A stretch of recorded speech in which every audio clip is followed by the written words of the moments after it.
Bonjour tout le monde, aujourd'hui je vais causer de l'épisode 6 de la saison 3 du Mandalorian.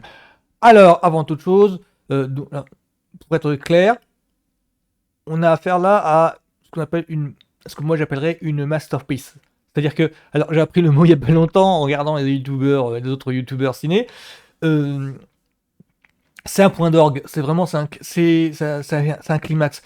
Dans le sens où tous les enjeux posés là, qui sont dénoués là, ont été introduits précédemment dans les épisodes où justement tout le monde disait il se passe rien, on se fait chier et tout là. Bah ouais, bah justement on se fait chier parce que il faut du temps pour introduire les enjeux pour que la saison entière a quelque chose à raconter. C'est un petit peu la façon de procéder d'une série en général. C'est comme ça que fonctionne Star Wars. Regardez les films, ça marche en structure de trilogie. Il y a un premier épisode, épisode 1, 4 ou même 7, bah, ça pose quelques enjeux qui sont appelés à être développés, dénoués 9 films plus tard. Les séries fonctionnent comme ça, fonctionnent pareil, c'est-à-dire qu'il y a plusieurs épisodes par saison, et donc bah ouais, il y a cet épisode-ci, sert de point d'orgue, sert de climax à tout un story arc en fait. Donc l'épisode 5 là, bah, ça fait que dénouer quelques intrigues qui ont été posées, qui ont été enclenchées 2-3 épisodes plus tôt.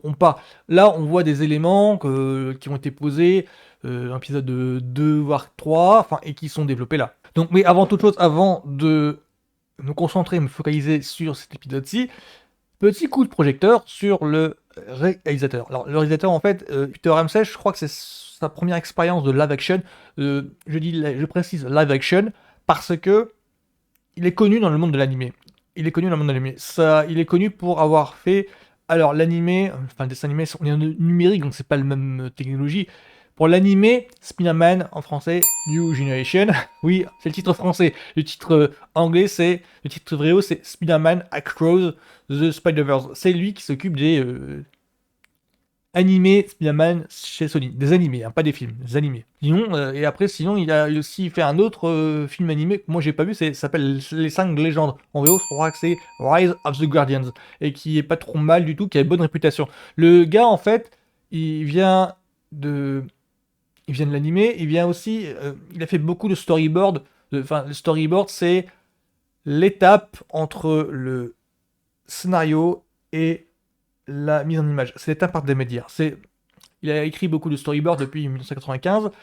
Il s'occupait beaucoup de direction de la seconde équipe. En fait, j'insiste dessus en fait sur ces petits métier dans la production d'un film pour vous montrer que la production d'un film c'est avant tout collégial, ça dépend pas de un ou deux auteurs et puis le restant c'est tout roule. Non, il faut qu'il y ait des personnes, des techniciens pour s'occuper de tous les strates de la production pour qu'à la fin on ait un film produit fini.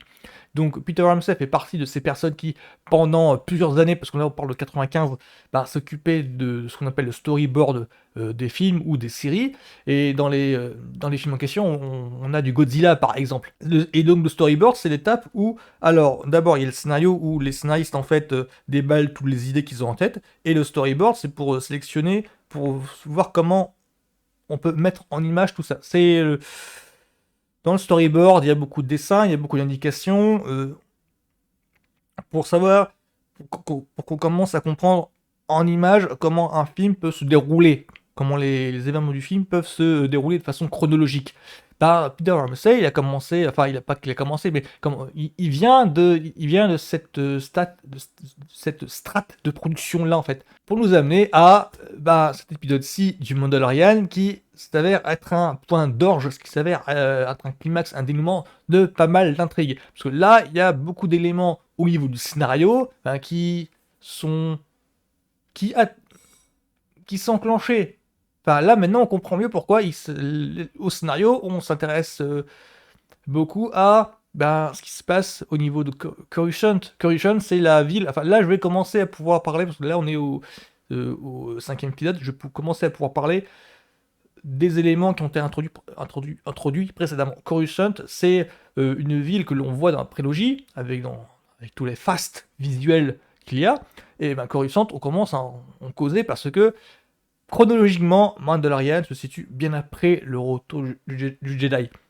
Chronologiquement, ouais. Et donc là, on voit la rébellion reprendre en fait les fonctions qu'elle s'était laissée accaparée. Ah, comment je pourrais dire ça? C'est grosso modo, elle reprend les fonctions de dirigeant, de dirigeant en fait. Pour expliquer le truc, au moment de la trilogie originale, c'est-à-dire les aventures de la rébellion contre l'Empire, c'est l'Empire en fait qui occupait ces fonctions-là. Et dans la série Mandalorian, on nous montre en fait le moment où ceux qui faisaient partie de la rébellion auparavant, bon maintenant prennent des décisions, occupent des postes de dirigeants, remplacent l'Empire, et donc on voit la Nouvelle République en fait en action qui commence à reprendre ses marques. Dans les livres de Timothy Zahn, le charme des bouquins de Timothy Zahn, dont s'inspirent en fait ces nouvelles séries, le charme en fait venait de que les anciens de la rébellion reprenaient tous les vieux réflexes qu'ils avaient du temps où ils faisaient partie de la Haute République. C'était rempli de complots politiques, c'est pas mal. J'espère qu'il va y avoir de ça dans les séries. Donc, dans Le Mandalorian, là, on commence à comprendre que les aventures du successeur de Prism vont peut-être avoir un impact sur les événements qui se déroulent au niveau de Coruscant. Et je ne voudrais pas spéculer, mais je pense qu'on assiste là, avec cette série de Le Mandalorian, à un fil rouge qui se prononce bien, qui va lier plusieurs séries entre elles. Déjà, on sait que il y a des personnages issus du Mandalorian qui ont été présentés, introduits, set-up dans la saison 2, qui ont leur série à eux, qui vont avoir leur propre truc à eux. Ça commençait déjà avec Boba Fett au niveau de la saison 2. Donc là, ça ne fait que prononcer, que l'affirmer, que l'assumer. Donc ma conclusion, tout simplement, pour la saison 3 de Mandalorian, un début de conclusion, c'est que ouais, on va assister à un réel univers étendu à travers la série. Je pense que c'est vraiment la velléité scénaristique du Mandalorian saison 3, c'est d'affirmer, pousser le bouchon à ce point-là. C'est de montrer que oui, effectivement, on sait où on va, il va y avoir un dénouement épique. Je pense que ce qu'on a vu là, c'est juste un aperçu, un teasing, pour montrer que oui, c'est bon, toutes les équipes techniques là, on les coups des franches pour faire une aventure bien épique, que le Mandalorian personnage solitaire, un petit peu Lonesome Cowboy des 2 premières saisons, bah là il va falloir qu'il prenne parti, mais vraiment pour de vrai. Il va falloir qu'il fasse partie de l'univers, de prendre un réel rôle et pas d'évoluer dans son coin. Un petit peu à l'image de Yann Solo dans la trilogie originale. Donc voilà, donc The Mandalorian épisode 2, 5 de la saison 3.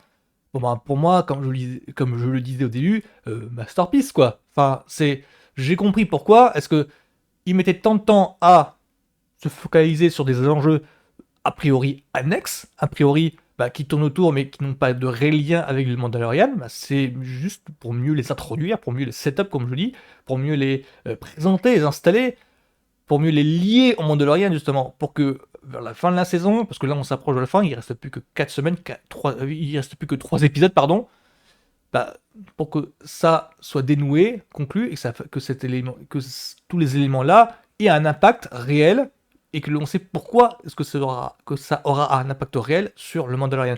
Donc moi c'était intense, jouissif, j'ai pris un pied pas possible, non mais vraiment je suis content en fait, en joie de voir que la série que j'attendais impatiemment, qui m'a donné envie de me replonger dans Star Wars, parce que c'était pas le cas au moment de la prélogie, hein, je répète, là que de voir en image en fait toutes les idées les plus folles qui m'ont fait fantasmer dans les bouquins. Je comprends pourquoi est-ce que les fans hardcore en fait ont tant aimé l'univers étendu, l'univers qu'il y a dans les romans, dans les bandes dessinées, même dans les jeux vidéo. Les différentes annonces qui ont été faites de séries ou de films, quoique au film il y a des problèmes, m'ont donné envie, moi, de me replonger dans les bouquins. Et je comprends, en regardant les bouquins, en regardant les séries animées, genre Clone Wars par exemple, je comprends pourquoi est-ce que les fans hardcore tiennent tant à l'univers. Parce qu'effectivement, il y a des idées kiffantes. Je pense que ce que font Dave Filoni et Jon Favreau, qui sont les deux showrunners, Jon Favreau, il s'occupe plus du Mandalorian, et je crois que Dave Filoni s'occupe plus de Ahsoka Tano, de la série sur Ahsoka, personnage que l'on a vu introduit dans la saison 2, il me semble, de Mandalorian, pour vous dire que, voilà, ça commence à s'étendre, à lier en fait, parce que je pense qu'Ahsoka Tano va avoir aussi un impact sur Mandalorian, enfin vraiment, ça commence à s'étendre en fait, et qu'il y a un réel univers étendu, c'est pas juste du bonus pour pouvoir exploiter la franchise, je pense pas, je pense qu'il y a vraiment un univers étendu, je pense que ça déroule en fait, voilà, ça se déroule. Donc pour moi, Mandalorian, épisode 5, du tout bon, mais vraiment du tout bon. Je suis super content, je suis super excité.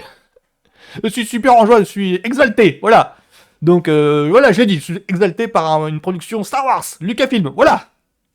Donc ce sera tout pour moi pour le Mandalorian. Je vous encourage vraiment, si vous êtes fan de Star Wars, à jeter un petit coup d'œil sur cet épisode-ci, de vous binge-watcher les 3 premiers avant de vous mettre à celui-là. Je suis en train d'encourager les potes qui avaient lâché au moment de la saison 2, parce que pas d'intérêt.